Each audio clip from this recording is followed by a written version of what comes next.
today let's find out how a new fund works. This happens through a NFO or a new fund offer.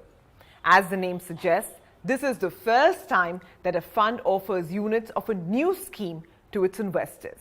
So how does it actually go? Fundamentally, what does a mutual fund do? It collects money from different investors, pools it together and invests it on their behalf. So when the new fund starts, the asset management company advertises it as a NFO and provides units at 10 rupees per unit. All investors at that point in time buy it at the price of 10 rupees, and that's where the capital emerges to start the fund.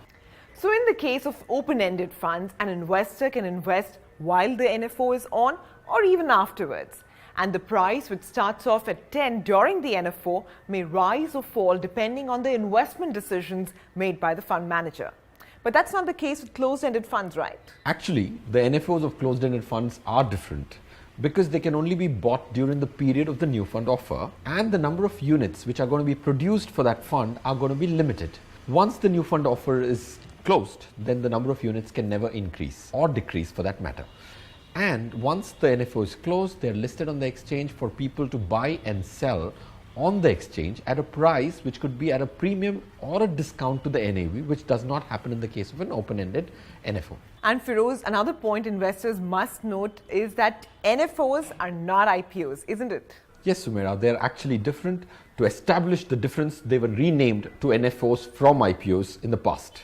Secondly, this perception of you buying it cheap because it's at 10 rupees is absolutely incorrect when it comes to mutual fund NFOs.